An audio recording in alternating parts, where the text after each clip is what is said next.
అమరవీరులందరికీ ఒకసారి జోహార్లు. మేము జ్యుడిషియల్ ఆఫీసర్గా నేను స్టార్ట్ అయ్యాక నా జర్నీ స్టార్ట్ అవ్వడానికి 11 years అయింది ఆల్మోస్ట్. అంతకు మునుపు ఈ లక్ష్మారెడ్డి గారి వెనుకలో నాయకత్వంలో మేము జ్యుడిషియల్ ఎంప్లాయీస్గా ఆయన వెనుక తిరిగినాము. జ్యుడిషియల్ ఆఫీసర్ కావాలనే కోరిక ఉండటం వల్ల, చాలామంది ఇబ్బందులు కావటం వల్ల ఎక్కడ ఏ కేసులు ఇరికిస్తారో, ఎక్కడ ఆగిపోతామో అని భయంతో ఉద్యమంలోకి కొంచెం డైరెక్ట్గా రావడానికి భయపడుతున్న సందర్భంలో ఒక ఆఫీసర్ ఏదో చిన్న చూపుగా మాట్లాడాడు, తక్కువ చేసి మాట్లాడాడు. మీ వాళ్ళకి ఎవరికి చేత కాదు, తాగి పడుకుంటారు, చేతగాని దద్దమ్మలు అన్నట్టుగా. అప్పుడు ఎవరో తిడితే కోపం వస్తుంది అంటారు, కానీ నాకు కూడా మనసులో వండింది ఆ ఆవేశం అంతా బయటకు వచ్చేసి. అప్పుడు చనిపోయిన గద్దర్ గారు గుర్తొచ్చారు నాకు. గుర్తొచ్చేసి కోర్టు ఆవరణలో రిలే నిరాహార దీక్ష జరుగుతున్నాయి. గోచి కట్టుకొని భుజం మీద గొంగడి వేసుకొని సెక్రటరీ గారికి ఫోన్ చేశాడు, అక్కడ వేదిక పైన పాట ఆన్ చేయమని. మీరందరూ గ్రహించింటారు ఏం పాట పెట్టమని అంటారు.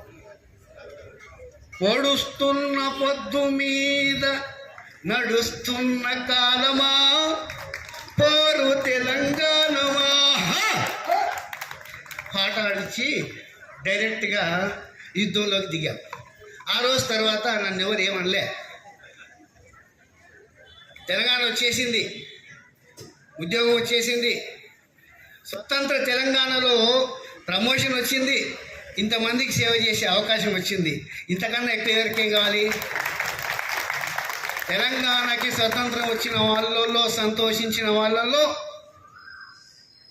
అత్యంత ఆనందపడ్డ వాళ్ళలో నేను ఒకడిని. కాబట్టి మనము స్వతంత్రం తెచ్చుకున్నామని సంబరపడేటంత అవకాశం లేదు. చాలా చాలా కష్టపడాల్సిన అవసరం ఉంది. పెద్దలందరూ చెప్పినట్టుగా ప్రతి ఒక్కళ్ళు ఈ రాష్ట్రానికి ఉన్నటువంటి ఔన్నత్యాన్ని గ్రహించి త్యాగాలను మర్చిపోకుండా 1000 మంది బిడ్డలు తమ ప్రాణాలు ఇచ్చేస్తే వాళ్ళ యొక్క ప్రాణత్యాగం వల్ల మనం ఈరోజు సుఖాలను అనుభవిస్తున్నాము, స్వతంత్రంగా జీవిస్తున్నాము. దాన్ని ఇంకా పైకి తీసుకెళ్లాల్సిన అవసరం చాలా ఉంది. మిత్రులారా, స్వతంత్రం వచ్చింది కదా అని సేద తీరటానికి లేదు, చాలా కష్టపడాలి. తక్కువ అంచనా వేసిన వాళ్ళందరూ తలదించుకునేలాగా కష్టపడాలి. జై తెలంగాణ. నమస్తే. Thank you sir.